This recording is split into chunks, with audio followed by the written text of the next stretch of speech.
Mhm.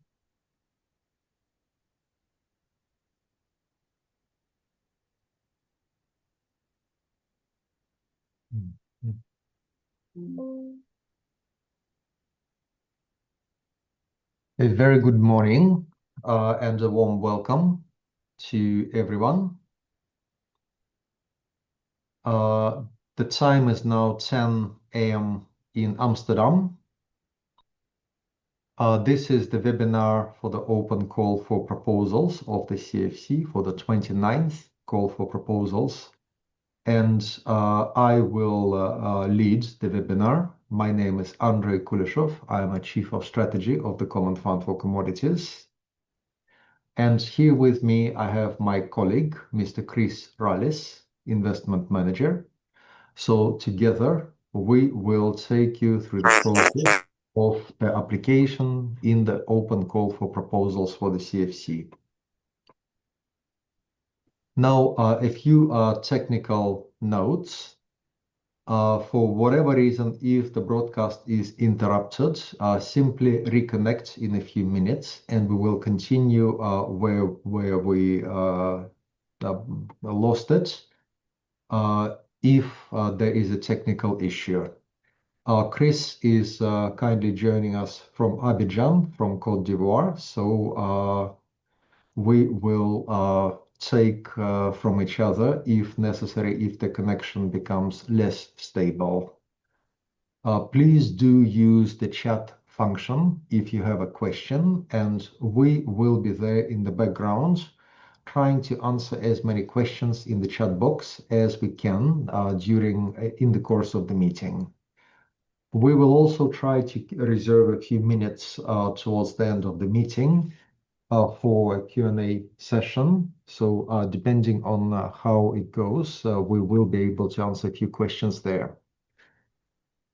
Now, a usual request to mute your sound unless you are going to speak. This helps to keep the virtual meeting room quiet so the presentation can be heard and understood without difficulties. Finally, when we get to the questions session, do use the raise hand function to indicate that you would like to ask a question, and I will be coming back to this. Do focus on the questions, not on we will not be able to respond in substance on company presentations and project presentations in this webinar, but do ask questions first in the chat box and then in the Q&A session. Now, we are getting on with the presentation then. And first of all, about the Common Fund for Commodities, we will talk who we are, what we do, what the subject of commodities. We are not a widely known international organization, but we have been active for quite a few years. Our main mode of operation is an open call for proposals. So we will explain exactly how to apply. In summary, Common Fund for Commodities is an intergovernmental financial institution. So it's an agreement among the member states, among the governments, to establish the Common Fund based on an international treaty with the headquarters in Amsterdam, the Netherlands. The agreement has been negotiated in 1989, so we exist for well over 30 years. We currently have 101 member countries signing up to the CFC agreement, plus a number of other international organizations as members of the organization, including the European Union, African Union, Common Market for Eastern and Southern Africa, Southern African Development Community, Economic Community of West African States, Economic and Monetary Union of West Africa, Caribbean Community, East African Community, and the Andean Community. These are all international organizations of regional economic cooperation, which have become members of the CFC and which are supporting the CFC activities. Now, over the years of its operation in the commodity sector, the CFC financed well over 500 value chain projects. And by the latest reliable count, the total value of these projects has exceeded $1 billion with catalytic support from the CFC. Since 2014, the CFC is identifying itself as an impact investment fund. This is a pivot based on the Sustainable Development Goals and based on the intention to contribute to the maximum to the Sustainable Development Goals through impact investments in the commodity sector. The CFC has now more than $52 million invested in 50 loans.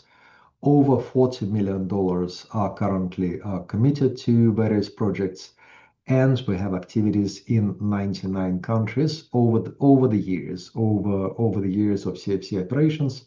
We have reached out to 99 countries. Now, a little bit on the fundamentals of the CFC. Whenever you ask a question, is my project concept suitable for the CFC? Do come back to this slide because the approach through commodities is based on the understanding that commodities are the roots of poverty of over 2 billion people worldwide. This is our estimate. This estimate has been confirmed, and the real numbers are probably much higher. The focus of the CFC is on addressing poverty related to commodity dependence. So this is the fundamental tenet. Now, the CFC investments look to transform the commodity value chains, where those commodity value chains can contribute towards greater equity and sustainability of commodity production and trade. So commodity value chains that rely on the products produced by the most poor, by the most vulnerable producers in commodity-dependent developing countries, those commodity value chains are the prime targets for CFC investments, and we primarily look for projects that address any kind of equity or sustainability problems in these commodity value chains. Now, and the intervention by the CFC in these commodity value chains happens in the modality of impact investment. That means that we provide investment financing, recoverable, returnable financing, where it can be shown that this investment produces material impact on the livelihoods of those people who produce commodities for the global commodity value chains and whose life depends on these commodities. So we provide impact investment capital. This is the money that is recoverable. And this is the project where we can demonstrate that this money will make a difference for the lives of those 2 billion people worldwide. Now, to sum it up, the vision of the CFC is to strengthen and diversify commodity sector and make commodity sector, the slogan of the CFC is making commodities work for everyone. So we look to make commodity sector a contributor to poverty alleviation and sustains economic growth and development in those commodity-dependent countries. And the mission of the CFC in the context of this vision is to strengthen the income-generating capacity in the commodity value chains and to mitigate their vulnerabilities. So this is the big picture.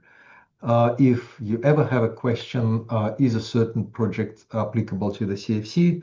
Do think about this slide. Do think about the basic features of the projects that we are looking for.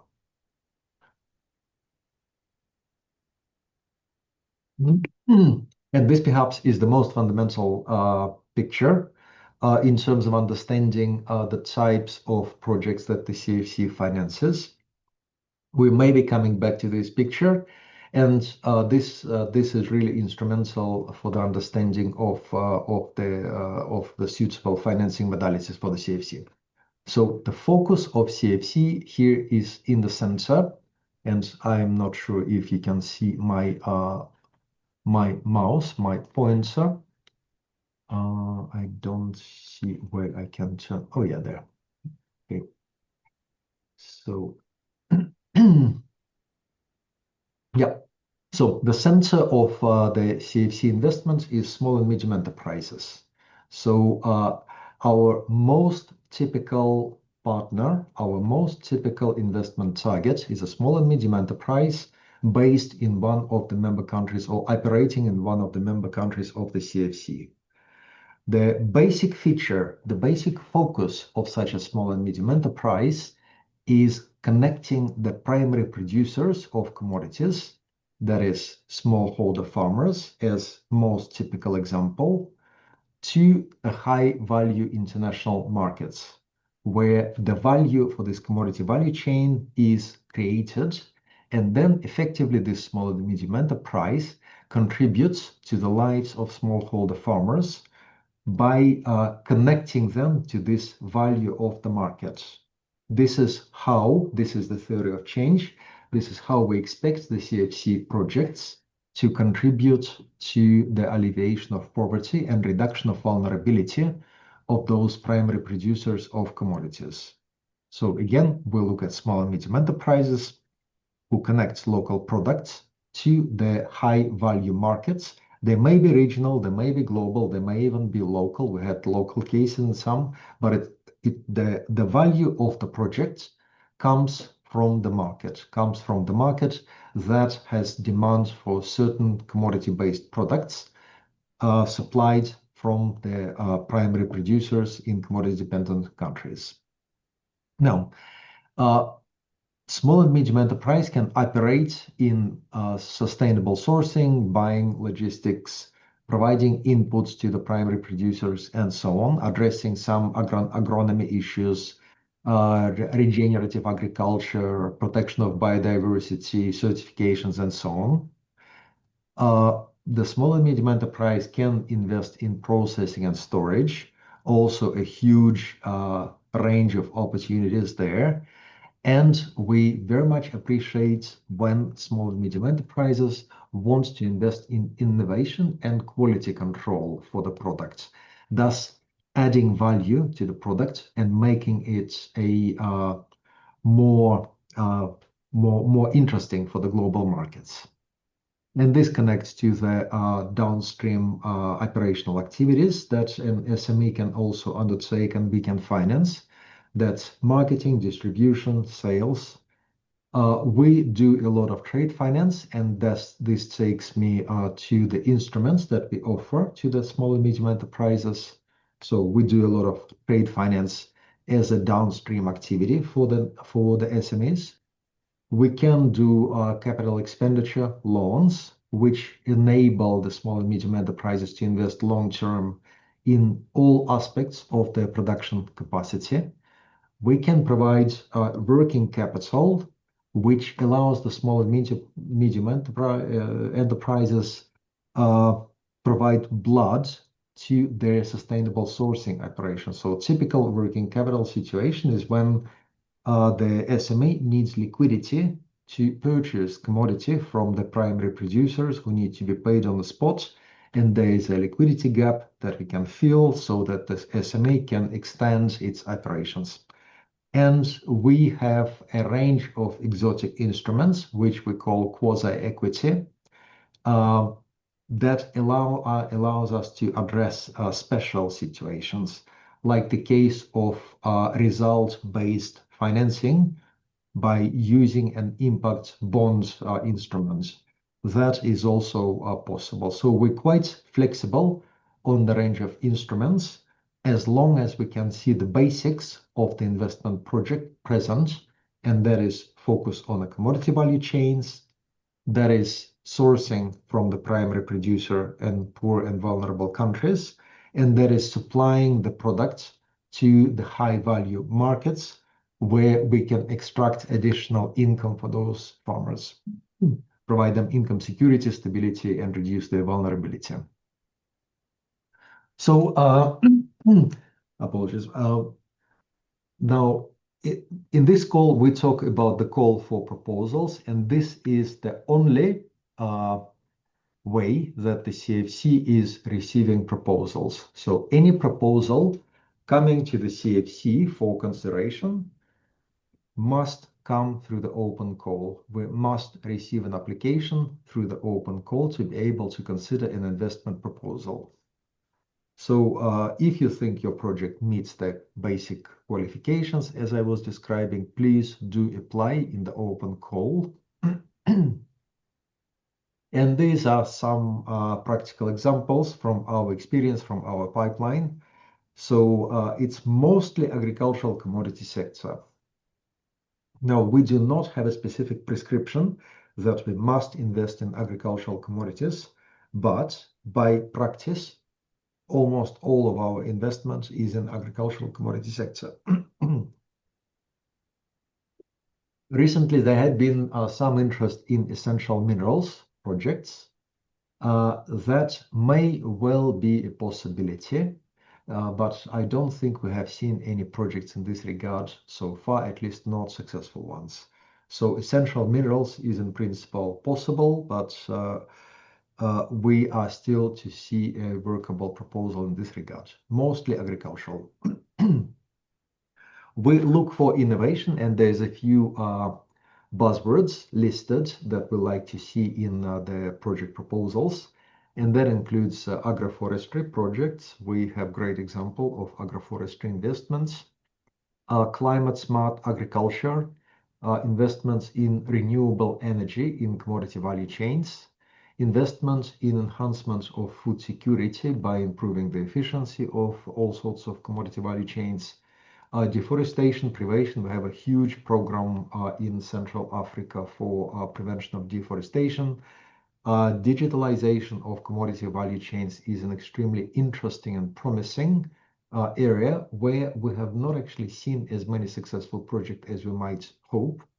Financial inclusion, microfinance, and more any new approaches to development financing in the commodity value chains are most welcome. Now, for all projects, we look for financial viability. We must see in the project proposal that the project intends to reach financial viability by the time that the CFC financing has concluded.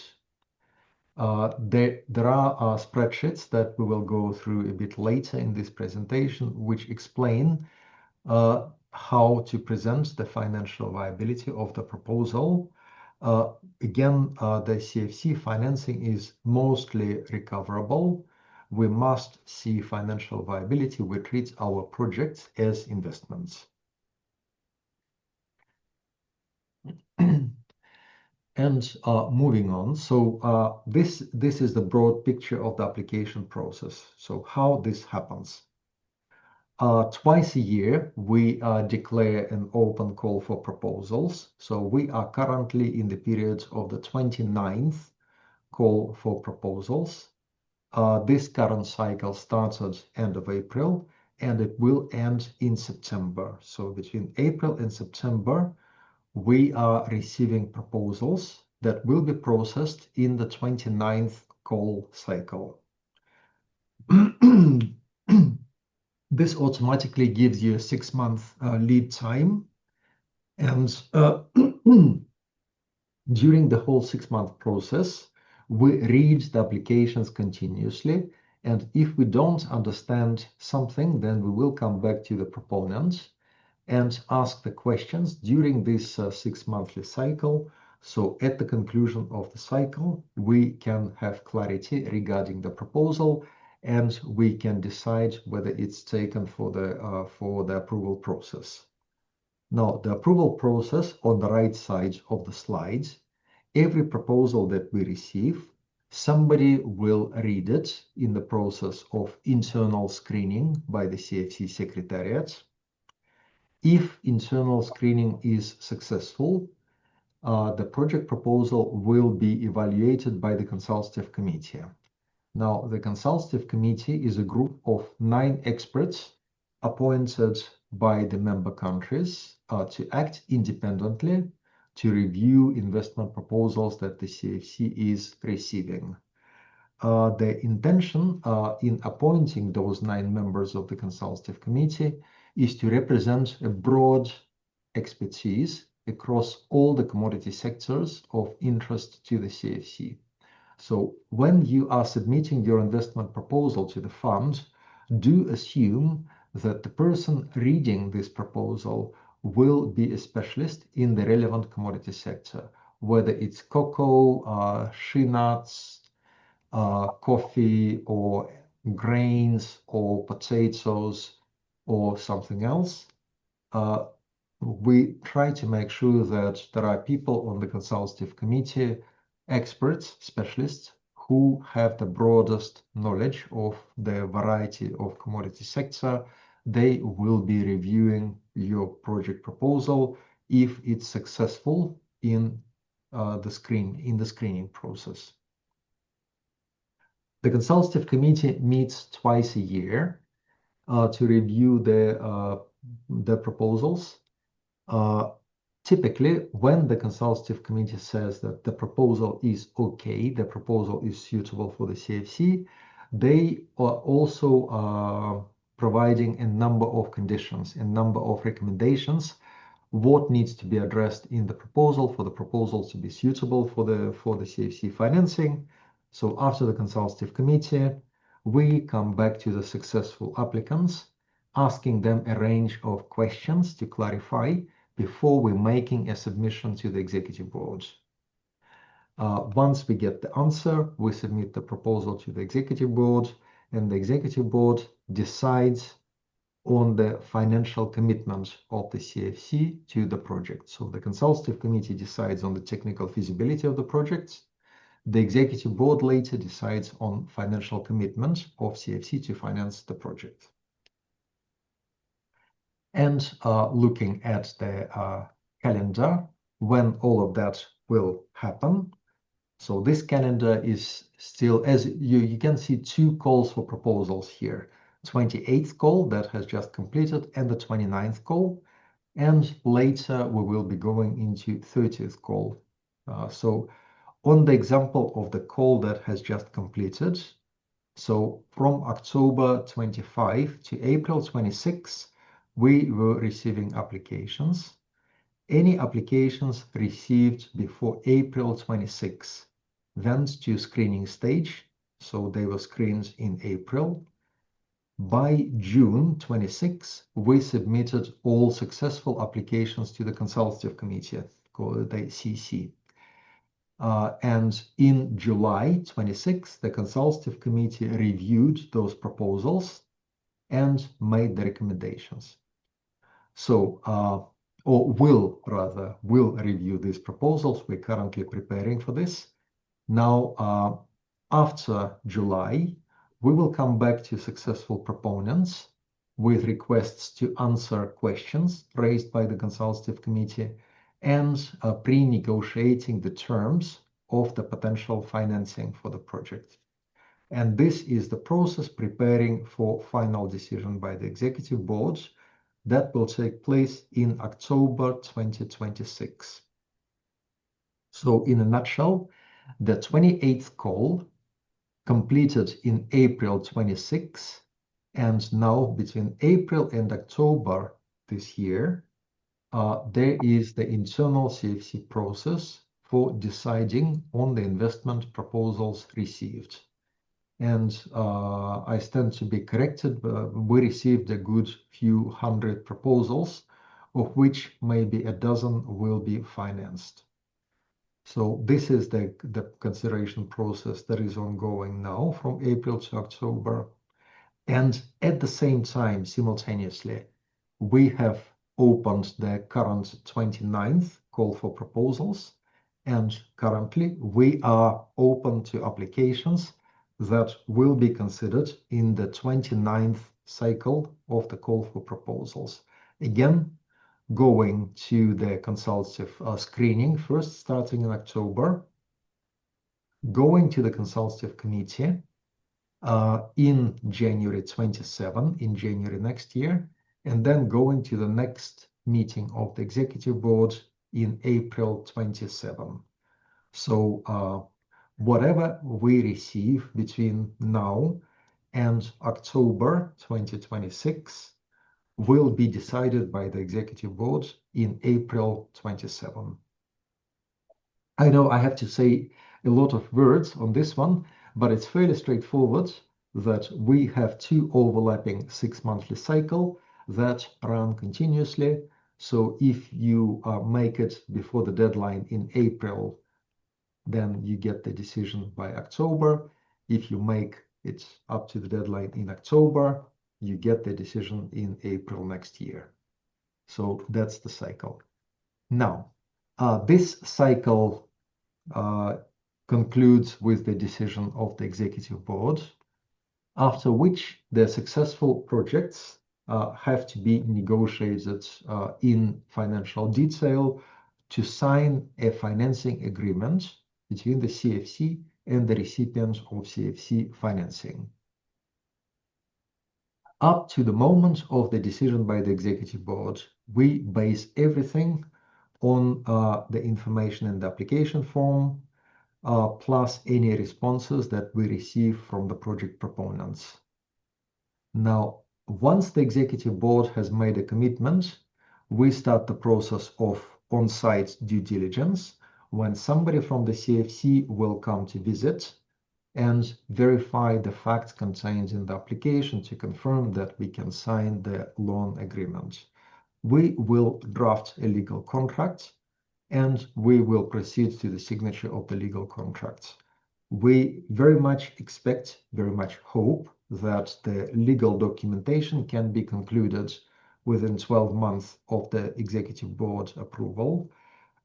Typically, it's not on any delay is not on our side, but it's because the executive board also sets certain conditions that must be met, the conditions prior to disbursement, that we need to verify from the proponent to be able to send the money out.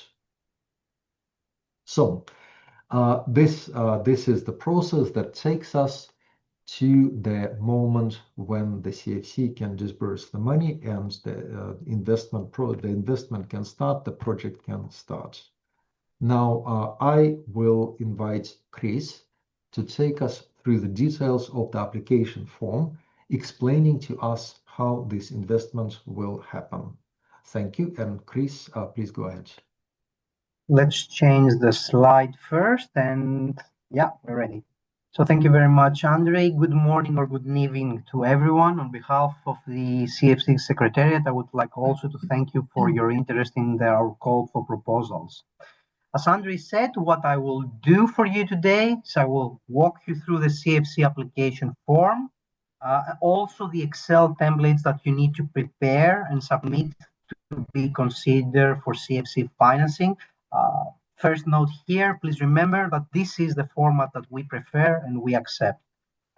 Please note that both the application form and the Excel sheets are available on our website in the page for our call for proposals, so you can find everything there. Also, what I will do for you is I will share some tips and information on how to compile your application and why not prepare an effective and successful funding proposal.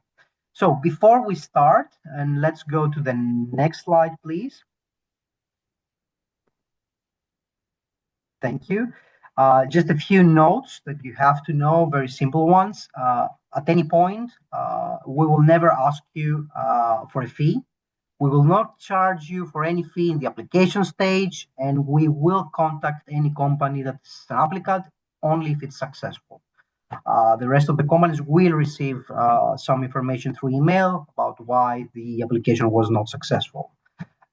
Our capacity is currently a little constrained, so we might not be able to follow up immediately, but in the end of the day, we will reach out to you.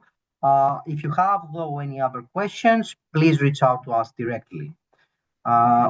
Number two, and very important that you should remember, is that all the information that you share with us are bound by confidentiality. So we will not share this information with any other organization outside the CFC, and we will use it only to assess your application. Let's move now to the next slide, please, and which is the actual application form. Now, before we begin with the application form, I have two advices for you. Please keep them in mind. First of all, please try to keep the application form within the 20-page limits that we propose, and try to be concise and clear. This makes our life both easier. At the one hand, as Andre said earlier, we have to screen more than 500 applications. In the last call, we received actually 700 applications. So it's a little difficult for us to keep on track. But on the other side, the purpose of the application is not to overwork you. You don't need to put all the information there. What we need is information that are sufficient for us to understand your business model, your business case. My second advice here, and this is a very recent discovery, it's AI. AI is a powerful tool. We all use it. Try to use it wisely. Try to use it for editing, for formatting, but don't let it replace your own thinking, because we often see applications that are not realistic because of AI. Okay? So keep it in fair use. Okay, now let's move in the first chapter of the organizational of the application form. It's called organization, section 1.1. And what we would like you to do here basically is to write down the name of the organization that you're representing, or a company or NGO or a public organization, the legal type of the organization, who are the founders, and when and where was this organization incorporated in. So basically, a simple example for the CFC. The CFC is an intergovernmental financial institution founded by the UN in 1989, and it is based in Amsterdam, the Netherlands. You see, nothing more, nothing less. A simple phrase that explains, the legal entity and where it is based. Yeah, and then in the section 1.2, focuses on the target markets. Here, what you have to do basically is write down the country or countries where you operate, including your focus markets. So the markets where you export your products, the markets where you offer your services. Now, why do we ask that? This is a very important section for us, because this is how we actually check if your application is eligible for CFC financing. Please remember that CFC can only finance entities that either are based in CFC member countries or operate in CFC member countries. I will give you a few examples because I already saw a few questions in the webinar if we are eligible or not. So let's say a company based in one of the member countries, is it eligible? Of course it is. How can you verify it in yourself? In the website of the CFC, we have the list of CFC member countries. So you can see if your country is eligible or not. But also, let's say your company is based in a non-CFC member country, for example, the United States, but your operations are in Uganda. Maybe you want to build, a processing facility in Uganda. Are you eligible for CFC financing? Yes, as long as the use of fund goes to CFC member countries. And I think we have sufficient for that.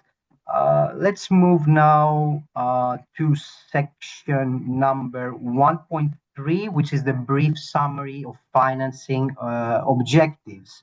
So here, what we ask you to do is basically provide a very short summary of your financing objective. That means that we want to know what do you want to achieve with CFC financing.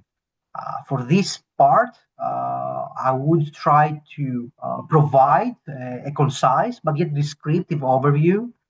You can always use a couple of bullet points for the most important aspects of your application and what would you like to achieve with CFC financing. In this case, for example, AI is a very good tool. You can finish up your application and then prepare the summary in the end. Let's go to the next slide, please. And this is the next chapter of the application form. and it concerns the reason we are actually here today, the type of financial instruments that the CFC can provide to you. Now, before we go in depth to each and every financing tool that the CFC can offer to you, let me introduce you to a couple of principles that you have to keep in mind before applying. First of all, the first principle in CFC financing is that CFC financing cannot exceed 50% of total financing. What that means, this means that CFC financing should at least be matched by other sources of funding. Now, these could be other loans that you already have in your balance sheet, for example, loans that you have from local banks, or loans that you are planning to secure in the future, not yet visible in your balance sheet, but yet, yeah, you are in the process of acquiring them. It could be also the equity that you have invested in your company. It could be also retained earnings from your future profits back to the company. It could be also grants that are visible in your balance sheet. Now, to avoid confusion over this principle, I will give you a few examples. So let's say, for example, you're a company that has a couple of loan facilities in your country, but you need extra working capital for your export activities. Are you eligible for CFC financing? Of course you are. Why? Because the local lines match the lines of the CFC. Also, let's say, for example, that you don't have loans. You're just you have a clean balance sheet. It's the first time that you require funds. Can you be eligible for CFC financing? Yes. Why? Because you have already invested in your company in the form of equity. Okay. So that's a few just examples where you can find it. In general, I advise people to not stop themselves from applying because of this rule. If you have questions on that, you can drop us a line and we will answer to you immediately on this regard. Now, moving a little ahead. Yeah. So the next rule that we have, and it's also very important, is that the financing from other sources must be always shown in your balance sheet and also in your financial projections. Here, it is a very important thing that whatever you claim in your application, that we are able to see it through your financial statements, ideally your audited financial statements. Okay. So let's move to not the next slide, this slide, but the next principle, and it concerns actually the tenures that we can offer through CFC. Now, in principle, the CFC enters only long-term partnership agreements with its applicants, which means that in the end of the day, what we will be signing with you is a framework agreement for 3 or even 5 years. Now, this, please take note that it concerns even our short-term financing tool. For example, trade finance or working capital facilities, those are typically between 12 to 18 months, but they are annually renewable for up to 5 years. Then the last thing in this slide, and probably a question that you all have in terms of the interest rate. So how do we calculate our interest rate? What are we charging? So in CFC, we have a quite transparent way of calculating our interest rates. What we do, we take into consideration the country credit risk plus a company-specific risk minus an impact premium. Now, this appears sometimes complex, but in reality, it's quite simple. This is translated for us to most of the times being cheaper than local financial institutions, and we tend to be on the cheaper side among other development finance institutions. Now, let's move to the next slide, which concerns actually the facilities that we can offer to you. And the first facility that the CFC has is trade finance. What is trade finance? Probably some of you are familiar with that. This is short-term financing for the execution of specific purchase order, usually export orders. And this could range from disbursements against documents, but it could be the case that the CFC disbursements funds already at the time when a company goes out there and sources the raw materials from the farmers. These kind of facilities should be familiar, particularly to people working in the coffee sector, in the cocoa sector, in soy, and in general in the most developed value chains, but can also work in fruits, in herbs, and many other categories. What you have to keep in mind in respect to trade finance is that those facilities are backed by a specific purchase order and from a tripartite repayment agreement. So that means that the CFC will be entering on an agreement with you, us, the CFC, and of course your client. We will be dispersing to you the funds that you will be required to pre-finance, for example, the buying of cocoa or other raw materials, and then repayment will come through your clients. What is very interesting and important in this kind of facilities is that actually, apart from this tripartite repayment instruction, the CFC does not require usually any other form of collateral. What is, though, important, just a reminder, in the right box on the side, you would need to put some information about your clients. You'd ask me now, yes, but at the point when I'm writing this application, unfortunately, I don't have this information. That is fine. You can provide just an indication here. And in the following chapter, you can explain your potential clients or who you are working with. And that's enough for this stage. The next type of facility that the CFC can offer is working capital. What is working capital is basically more flexible than in the case of trade finance, short-term financing solution that we have here in the CFC. Now, in this case, as you understand, the CFC exercises less control of your cash flow. So what we would require in this case would be a stronger security or a collateral. This could be a pledge on inventory, this could be a pledge on a fixed asset or receivables, and we could also work on a basis of a collateral management facility. It could be also like that the third party guarantee, maybe from an international bank or a local bank or a government guarantee could suffice for this case. The rule of thumb here is that the longer the cash cycle of the company, it is more likely that we will ask from you more securities. As we said, like in the working capital facilities, the tenures are between 12 and 18 months, again, annually renewable for up to 5 years. Our next facility is our term loans. And term loans, I mean, it's the classic product. Probably most of you are familiar concerning mainly CapEx loans. This is loans for the construction of factories, the purchase of machinery or vehicles or other relevant activities. In this case, we actually offer a tenure for up to 7 years with a 2-year grace period. Then I saw a few questions concerning fund management and fund managers and financial institution. Just now, yes, of course, you are eligible for CFC financing. The term loan category is one of the categories that you could use to make your application. Let's go to the next slide, please. Yeah.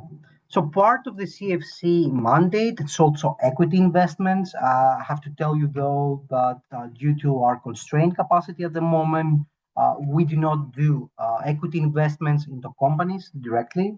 But what we have chosen to do for now is to actually invest into other impact investment funds that have a riskier profile than the CFC. You can think here about investment funds that focus on food security, funds that focus on early stage entrepreneurship, ag tech, and other relevant sectors. So if you are a fund manager or financial institution, this is also the category that you could use to apply for CFC financing. Now, our next facility, maybe that one will be very interesting also for government organizations and NGOs, is our development impact bonds. It's one of the most recent innovations here in the CFC. And actually one of the first facilities of this type in the world, and at least in the commodity sector. So what is a development impact bond? It's basically outcomes-based financing. And when we talk about outcomes, we mean real tangible impact on the ground. And we have designed this instrument particularly to unlock financing for non-governmental organizations, government agencies, consortiums, led by development consultancies, but it could be also that even companies can apply for this kind of facilities. Now, if you have any interesting case concerning outcomes-based financing, please feel free to reach out to us. There is quite plenty information on our website on this issue. But please feel free to reach out, and yeah, there is plenty of material there. And if you have any questions, yeah, just drop us a line. And our final type of facility, and we go to the next slide. Yeah, so this is our fast track loans. Those actually were facilities that we were designed during the COVID period, where many companies needed emergency liquidity, and we have kept those facilities open for cases that we deem appropriate. So currently, we can receive fast track applications for up to 500,000. Now, traditionally, this is one of the most competitive product lines of the CFC because it serves small ticket sizes. So we reserve those financing instruments for highly innovative, with high impact potential and additionality for the CFC cases.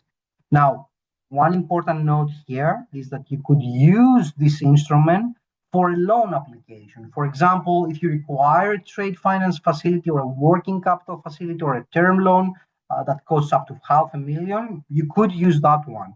Now, what is the added value of fast track loans is basically time. So it gets a shorter period for us to approve relative to the bigger facilities. We can now move to the next slide, please. And it should be management and operations, starting with the first chapter. Basically, what you have to do here is provide us with the names of the people managing your company and who are the key people running the company and what are their specific role into the company. Now, you have to add information here. For example, does your company have or organization has a board of directors? Are there any other committees available in your corporate structure? And any other relevant information. Now, the easiest way to do that here is a simple graph, a nice org chart showing your board of directors, the name of the people, and their job titles. Now, particularly, pay attention here to also add who are the shareholders of the company. And how is the ownership of the company is divided between shareholders. Pay attention if your company is a holding company that owns other companies, or if your company is owned by other companies, or it's part of a larger, let's say, business group. Again, you could provide this information by text, but I think that the easiest way is a simple table or an org chart presenting the shareholder ownership structure of the company. In section 3.2, current business model, and here comes the most interesting part for us at least, and what we need is a high-level description of what the company does. Now here, you have to assume that we know nothing about you and nothing about the value chain or the sector that you operate in.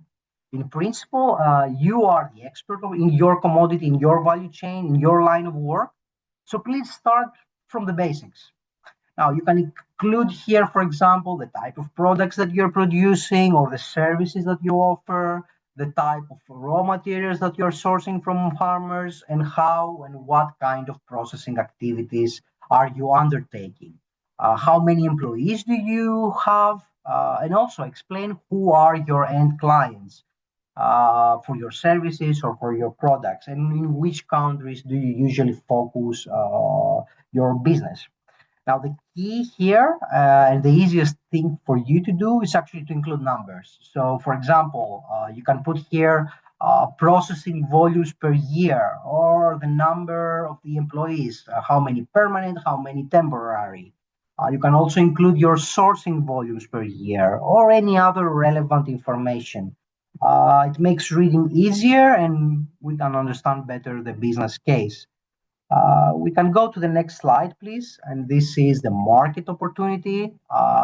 So what we ask you here in this chapter is basically to describe to us how does your market and environment looks like, and also how does your company or organization fits into the market.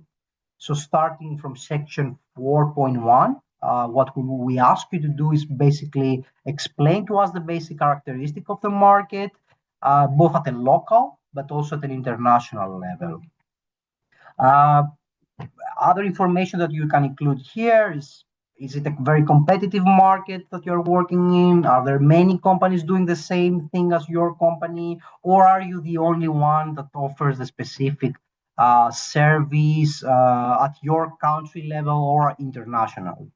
Other things that you can include here is also how, for example, the price competition looks in your market. Is it a spot market? Is it a market where mainly fixed prices are used in the sector? Also, are you using long-term purchase agreements with your buyers or not? In general, here is the place where you explain basically your business model and how it works in the market.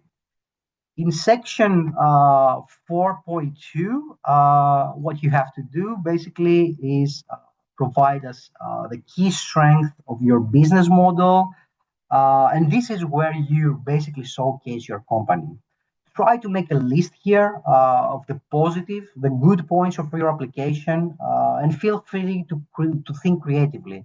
For example, do you have a niche product or a very high quality product that differentiates you from other competitors? Maybe you have many products, not just one, and you're diversified. Or maybe you have a very unique selling proposition relative to your competitors. Think also information here. For example, is there a government policy, maybe a local subsidy that is very helpful to your business activity? Or maybe there is an international trade agreement that made your exports easier. Also, very important, if you have any types of certification, particularly organic certifications, fair trade certificates, Rainforest Alliance, BRC, and any other, those information are super relevant for us. Finally, do not forget in this part to actually describe a little your sourcing strategy. How do you source your raw materials? And how exactly do you work with smallholder farmers? For example, do you work with the farmers directly? Are you using aggregators? And if you are working with the farmers, what is the basic characteristic of your relationship with them? Do you have long-term relationships, contracts, or are you working on a spot market basis? The last section, chapter 4.3, obstacles. I don't have to say much here. Every company has some constraints. Basically, what we want from you is write them down so we can understand what are the constraints that your model has, and we can adjust our loan offering, our facility offering to your needs. So, for example, here you can think about, are there enough qualified employees to undertake the particular activity that you're asking financing for? Is machinery for your activities accessible to your country? Containers are also important these days. Are they available in your country? Are they cheap enough for me and accessible to undertake my export activities? And let's now move to chapter 5. which will go very fast because this chapter is actually a reflection of the previous chapter, chapter 4, and it mirrors everything that we just discussed.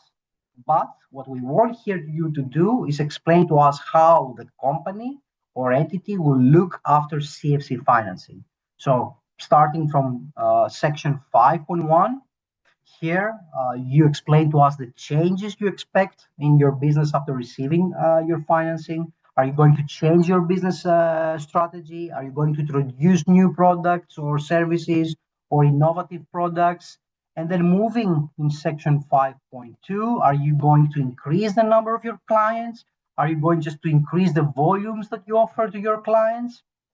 In section 5.3, is where you describe the impact of CFC financing in your supply line. So are you going to onboard more smallholder farmers in your network? Are you going to increase the volumes that you're sourcing from them?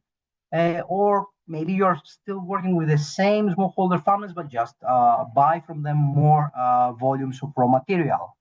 In section 5.4 is what we want to know is the impact on your processing capacity. So if you receive CFC financing, will you be able to produce better products, higher quality products, or higher volumes per year? And in chapter 5.5, innovation, different people mean different things on innovation.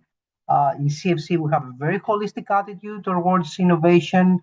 So you could think here for a technology that you're going to introducing either in your country or internationally, but it could be just your business model is new, either internationally or in your country or even in your region. In addition, we do have a particular interest in innovative projects such as agroforestry, smart agriculture, food security, carbon credit, geomapping. So as you understand, the list is endless. Again, reflect on your business model. I'm sure that you have an innovative aspect. And I will actually pass now the floor to Andre to take us through the rest of the part.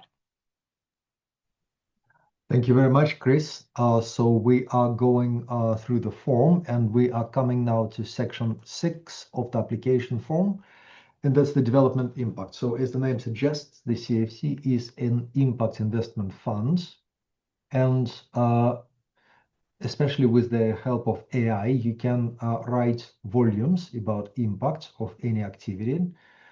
So we invite you to structure the application in a way that we can quickly understand what this is about. So there are 4 sections. One, we are basically asked to explain how the proposal is impacting the primary producers of commodities, going back to the diagram where we started. So what difference will it make to the needs of the people who depend on commodities? And importantly, how the proposal complements other initiatives, other development processes, other things that have been done in related sectors. So we would like to see if any additionality of the proposal to other initiatives, broader initiatives in the sector. So in the second part, we look to map the impact that you envision to the Sustainable Development Goals. And I will say a few more words about it on the next slide. But then in the next section 6.3, we invite you to give a very short characterization of the poverty profile in the target area of operation. So if we talk about coffee farmers in Ethiopia, in a particular Kaffa zone, please provide the poverty profile that characterizes the needs of the farmers in the Kaffa zone in Ethiopia.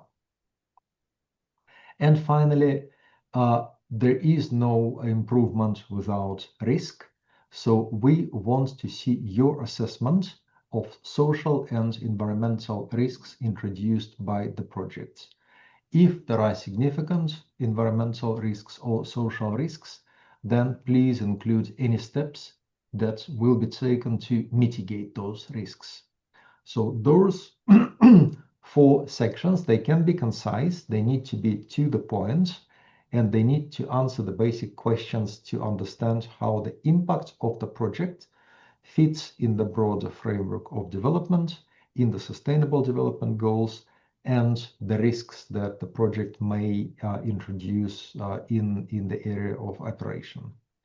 Now, going to the impact indicators in relation to sustainable development goals, because the CFC is a fund that invests in dozens of projects, we need to produce an integral picture of the impacts that the CFC is making worldwide. And for that, we need projects reporting comparable indicators of impact. So the common foundation of the impact indicators is the IRIS framework developed by the World Bank, IRIS Plus framework to be precise, by the Global Impact Investment Network of the World Bank. The website link is here. It is a huge database of impact indicators, and in the supplementary Excel spreadsheets for the application form, we provide a few suggestions as what indicators might be suitable for commodity-based projects. So do have a look, do indicate which common impact indicators you are prepared to report for your investment proposal. And I thought there was one more slide on impact indicators, but there is not. So for performance, then I will be handing over back to Chris. Yeah, Andre. Yeah. So if you remember earlier, what you have to submit is the application form plus an Excel sheet that has your financials, 3-year financials, plus projections, plus the impact indicators that Andre mentioned earlier. So in the application form, we don't want an analysis about your historical financial statements or financial projections. What we would like to see, though, is the story behind the numbers. We can read the numbers for sure, but we want to know how did you, for example, increase your sales in the past, and how do you expect in the future to do so? What is your margin assumptions or price assumptions? These two first sections, 7.1, historical financial statements, and 7.2, can be simple bullet points, a few points on the basic assumptions, or what you saw in the past as a driver for your growth. One important, though, chapter here is the chapter 7.3, sources of funding and additionality for CFC. What we want here is basically a list of your existing financiers, your loan providers, grant providers, or any other, let's say, equity investors or any other forms of investors in your company. A simple table, including the amounts, what you have outstanding, the interest rate potentially, and the maturity date. This is what we're asking here. And if you want to ask that, why are you asking that, Chris? Is it to bargain for the interest rate? No. Actually, the other way around is that we want to see where CFC fits in your environment. It's how it fits, where is the additionality for the CFC, what we can offer better for the CFC, for your company or your entity. The final section of this one, 7.4, main risk and mitigants. Here, you just describe the main risk that you see in the implementation of your project, of your investment, or your business activity. Think about risks like forex exchange risks. You can think of transport risks. Quality risk is very often something that we see in several commodities. And yet, also, what you have to do after you identify those risks, you simply tell us what is the mitigant that you are using to support that. In those two slides that are following, the profit, so please go to the next one. This is the Excel basically sheet, the profit and loss statement. Please go also to the balance sheet. I think if you are an entrepreneur, you should be familiar how to fill up these two templates. Simple financials, historicals, and projections. And if you are a different type of organization, I would advise you to use your account to do that and to be more efficient. Let's go to the next slide, please. Yeah, and this is the final slide, I think. It's the supporting document list. I would advise you to start with application with this page.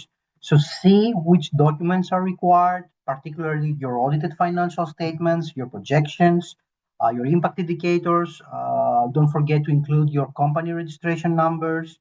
And also, if you have any other relevant information that you think that will be useful for us, please attach them in your application. For example, a business plan, an investor pitch deck that you have, maybe some extra material that you have, an environmental social assessment that you might have. Please throw them in the application. We will review them. And that's, I think, the last one. If we go to the next slide. Yeah, simple information that you have to fill in the end. Don't forget to put your email in the application. A lot of people forget that. And also your website, so we can see if we can find a few more information there. Next one. And yeah, that's the affirmation, and I think we can cover everything. So let's open the floor, Andre, for 1-2 questions. I think we answer most of them in the chat box. I will do 2 comments. The first one, someone asked about if they can request different types of financing in one application. Of course, this is possible. So you can ask, for example, working capital and also a term loan. That's possible. Another one that I saw in the chat room, the typical interest rate in our current portfolio, which concerns many different countries, many different commodities, it's about 6% going up to 13%. But this should not be an indication for you because interest rate is always tailor-made based on the case and the submission. I think those are the most important ones. Another thing that I saw earlier concerning the amounts, is it possible to request a higher amount than the maximum amounts in this form? Yes, it is. You can indicate that in your application, and we will see if we're able to meet your needs, either for us or through our partners. And we do have a new fund, it's called ACT Fund, which can support larger applications. The slides will be received by everyone in this call. So yeah, maybe Nurul, Huda, Mister, do you want to ask your question? Yes. Thank you. Thank you very much for making the things even more clear. I had a quick follow-up question. Is like you were talking about financing, and my question is for INGOs or NGOs applying under this call. Would you please clarify the financing modality a little bit more? I mean, are INGOs eligible to request any grant funding, or is CFC support mainly provided as loans or impact finance? If grant funding is a possible option, what is the usual funding ceiling or expected range for the INGO-led proposals? Also, for co-financing, what's the protocol? I mean, is the organization responsible for co-finance, or do we need to bring a private sector to co-finance? Is there any concrete protocol on that? Thank you. Yeah, very, very interesting, but also very complex question to answer. But I will give you some general guidance on that. So an NGO or international NGO is eligible for any type of financing that you see you saw in the CFC application form. In terms of grants, the facility we have that is relevant is the fast track facility, which, as I explained, was the most competitive one, and it's on the base of returnable grants. But the rest of the facilities, for example, the impact development bond or even the loans, if NGOs are working sometimes with private sector partners and implement projects and require loans, they're open for them, and we have done it in the past. Now, to answer in more detail, I would have to see an application. So sorry, I cannot provide more details on that. But if you have more specific questions, you can send it through our email, and we will try to catch up with you. Is that fine for you, sir? Thank you. Yeah, it works. Thank you very much.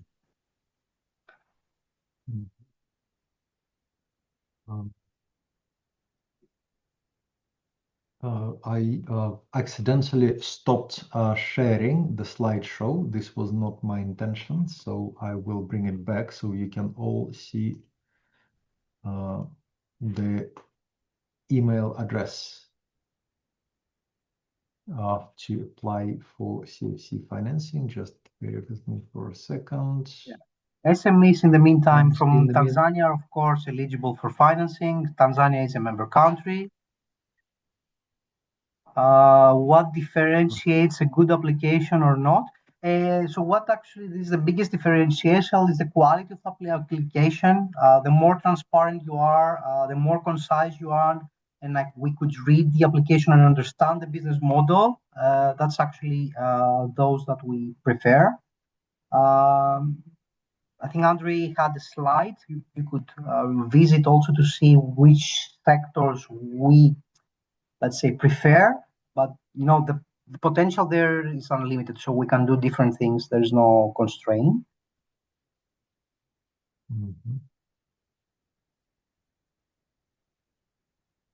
All right. There was a question on the most common weaknesses and recurring mistakes in the proposals, and the common weakness and the recurring mistake relates to the fact that the operational model is not clearly explained, and the financials are,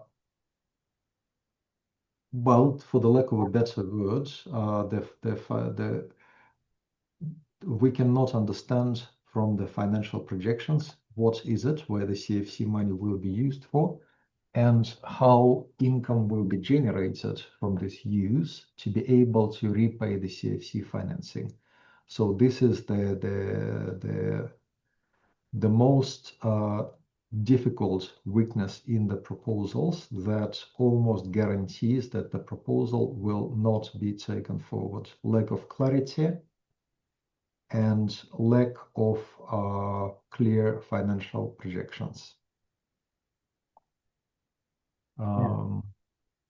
And I think one last maybe clarification, our preference is 3-year audited financial statements.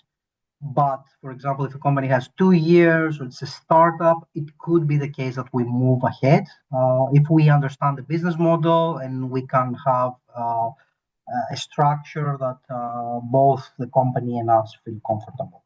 So yes, it is possible for pre-revenue companies and even startup, as long as there is, you know, appropriate security to work with.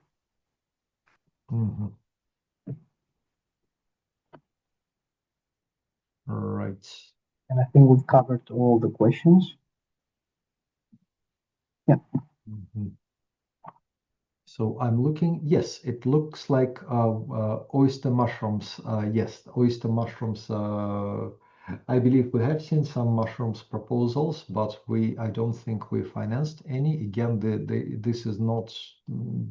Yeah, mushrooms is perfectly eligible if there is a clear operational model behind it. So if, again, just to answer the common questions, we will share the presentation with everybody who registered for this webinar. The recording will also be shared. You can write to us at any time at this address that you see on the screen, opencall@commonfund.org, also advertised on our website.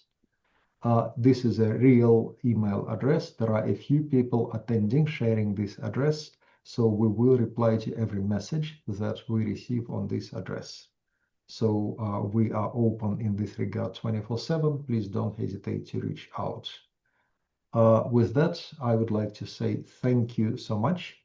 Also, thank you so much, Chris, for connecting while on a mission, while on a trip in Côte d'Ivoire.